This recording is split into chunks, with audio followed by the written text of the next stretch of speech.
over 1400 years of the Ummah pursued towards knowledge and progress. If we go back to the early days of Islam, the early days of Medina, of course the world was different. That world was not the same as the world we live in today. It's an interconnected world. Yet there was a paradigm that developed within that context. And that paradigm depended pretty much on revelation, on the belief, on Tawheed, which I will discuss briefly. As I said, time is limited, so I just try to make points rather than go through details. But for over 1400 years, there was a civilization that was based on this paradigm, the Tawheedi paradigm. And that, as Professor Gouloud,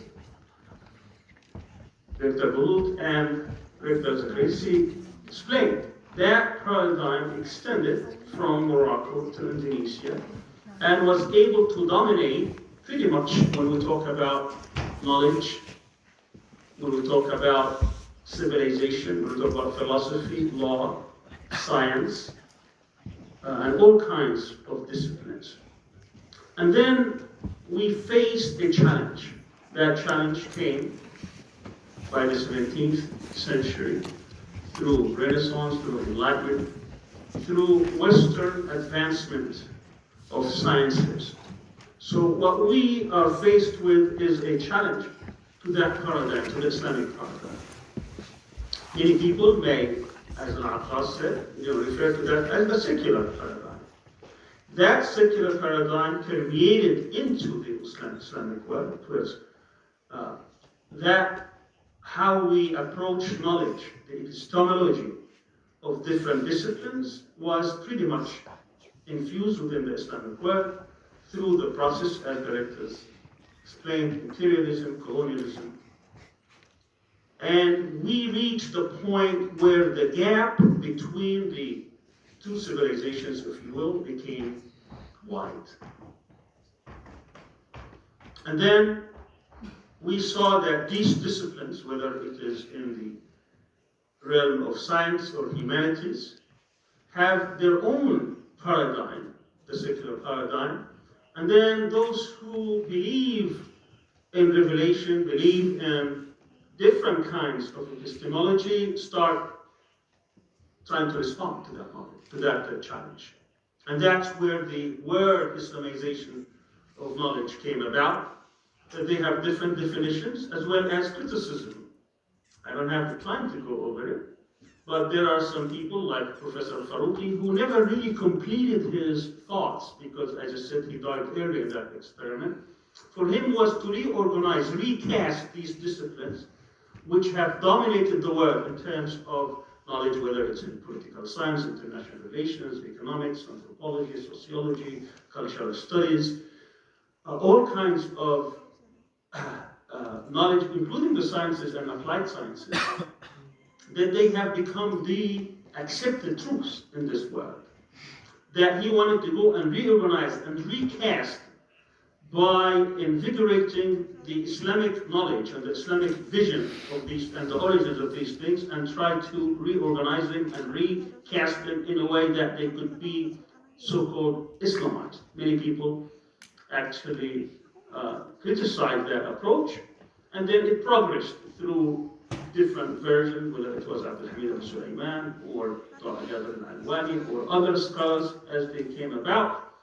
And some actually called for disengagement and then engagement. In other words, saying we have to disengage with Western philosophy and Western epistemology because they are based on biased knowledge. It's not based on unbiased knowledge. And therefore, we need to disengage, and then until we understand our own paradigm, we can go back and engage. There were several scholars who called for that. While others also called for a theoretical part followed by a practical part. What I'm trying to tell you here is to summarize that this paradigm, or this theory rather, is not something that can actually solve the problem that we have today simply by saying Islamization of knowledge. because we live in a world today where the secular model dominates the Muslim world. When we talk about colonialism and imperialism, as was mentioned earlier, most Muslim countries have actually gained their nominal independence less than 40, 50, 60 years ago. While in actuality, the system we live in today is no different. It's probably even more complicated because of fragmentation, political fragmentation, economic dependence, and westernization. It's actually worse than it was before. You know, before, even under colonization, people could actually travel from country to country without having to go through all these obstacles, and yet today we live in this nation-state system with our own secular minds, even if we think that we are not secular. The way we dress, the way we eat, the way we talk, the way we travel, the way we transport, the way we think, it's all really based on the secular model. And for us to challenge that secular model, obviously, is by itself a challenge. Because in many countries, even in the Muslim countries, many people have accepted secularism. It has become dominant in our lives, where to think otherwise is actually the oddity, the exception. So we go back and say, what do we mean by Islamization of knowledge? To me, we have basically two paradigms. One paradigm is two-dimensional. The secular paradigm is two-dimensional. On one end, you have man. On the other end, you have universe. And they interact, and the basic dialectic, the basic dynamic between man and universe is to how to subjugate it, how to control it, how to be in charge of it, through conflict or other means, but that's the secular mind. That's the material paradigm, where the existence of other sources of knowledge is absent. The sources of knowledge between man that is trying to control this universe, to control nature, is whenever they can see, feel, hear, control, touch the material world. In the Islamic paradigm, we have a triangle with three indices. Man and universe, but the third index is God. And God becomes the center of that world. In the secular paradigm, man is the center of the world. In the Islamic paradigm, God is the focus of the world. And that makes a lot of difference between how we approach things, including sciences, and including how we understand knowledge. Knowledge is the ability to understand fully a particular subject. Plato says knowledge is justified through belief. It's not dogma, because religion in the West, because of the experiences of centuries of the dominance of the church, dogma becomes unjustified belief. You just have to believe and that's it. When we talk about the Islamic paradigm with three indices, and we talk about God, that means there is another source. Now, the question is, what is that source? Because our knowledge is also limited. There is a world that we see, the seen world, in which we can discover that knowledge through the intellectual work, through our minds, and through discoveries, and through all kinds of efforts, what we call ijtihad, whether it's by mind or juhd, by our hands. Or there's another kind of knowledge, which is knowledge that we can never know, because we are limited. That knowledge comes from revelation. And that's why we have scholars such as Abu Qasim Haj Hamad, the Sudanese philosopher, as well as Dr. Taha Jabir Anwani, talking about the combining of the two sources, or the combining of the two books, meaning one book is revelation, and one book is nature. And we combine them, and through them we can understand and get knowledge, true knowledge. Now that's, in a nutshell, what an Islamic paradigm would be, is to have these three dialectics between God, man, God, universe, universe, man.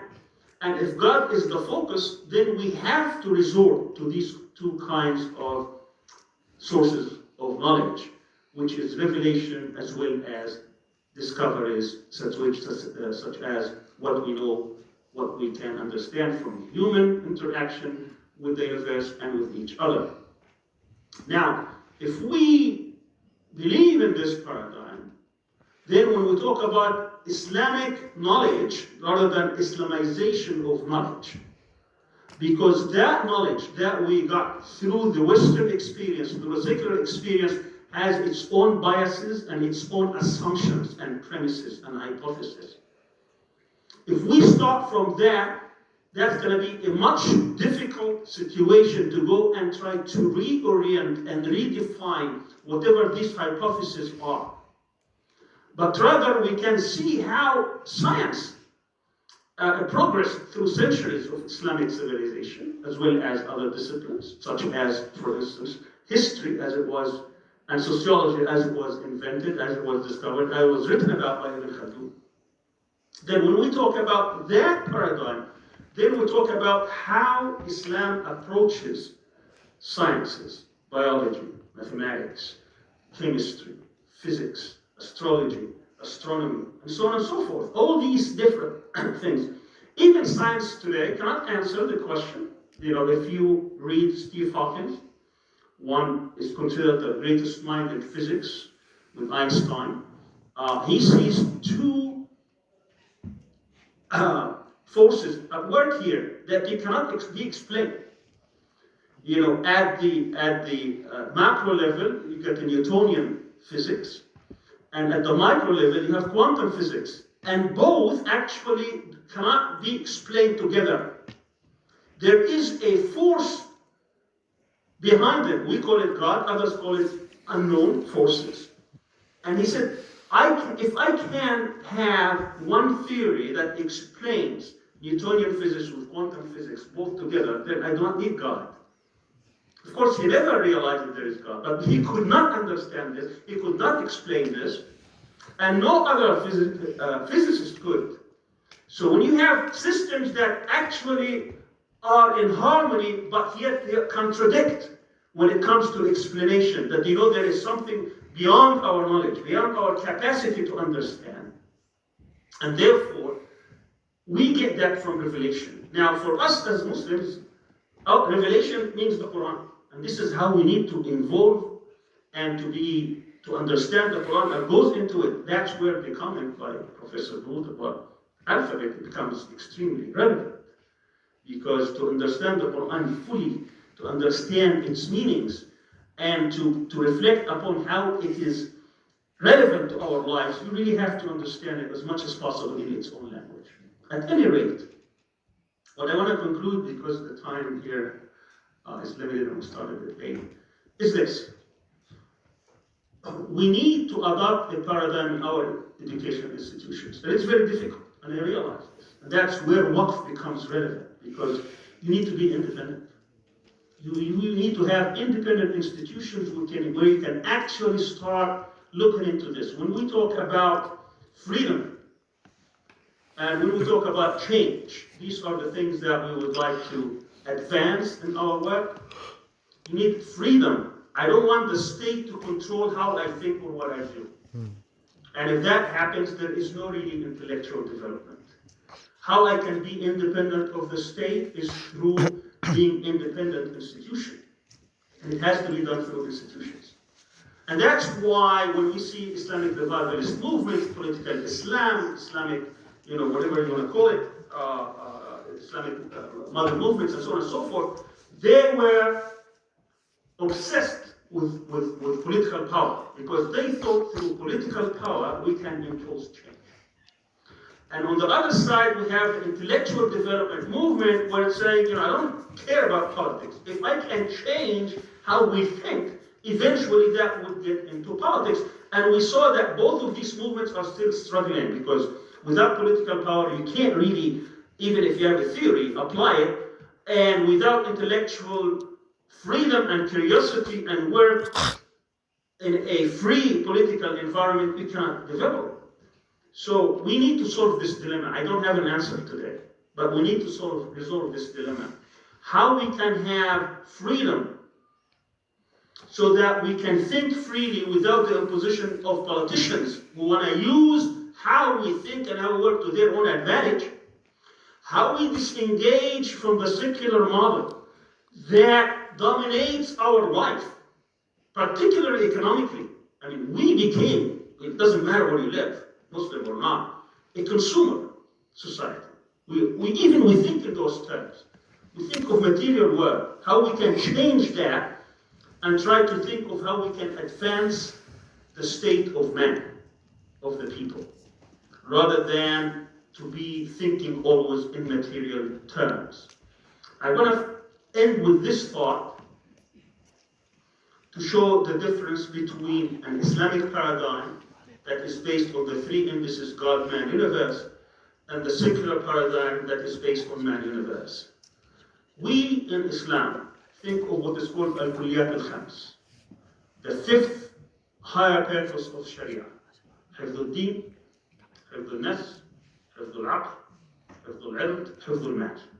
The preservation of faith, or the right to believe and the right to understand, and that is something that we need to preserve in society. The preservation of self, the preservation of rationality, again, how we think. The first is what you believe, how you think. The preservation of honor, of family, and the preservation of property. When you look at the secular model, they only care about two things: حفظ النفس and حفظ المال, the preservation of self and the preservation of property. So what happens is that you have deterioration now in family relations, in gender relations, on the role of different societies, the different members of society. And all the breakdown that you see today is because there are no higher principles honored by society. And I can give you dozens of examples, including, of course, حفظ العقل, how you can preserve your mind. I mean, so today, intoxicants is fine. Doesn't matter because it advances the other paradigm. And so, and gender relations, and so on and so forth. So when you approach it from that stand, then you have absorbed your civilization and the assumptions and hypotheses and premises in that, and there you can start looking into the problems and the disciplines and how you deal with them, all the different humanities, social sciences, as well as applied sciences, rather than start from different premises, different assumptions, different hypotheses that reach different conclusions. At the end, what our goal is to advance humanity and civilization so that it will be in unison, in harmony with how this world was created by one God. Wassalamu alaikum wa rahmatullah.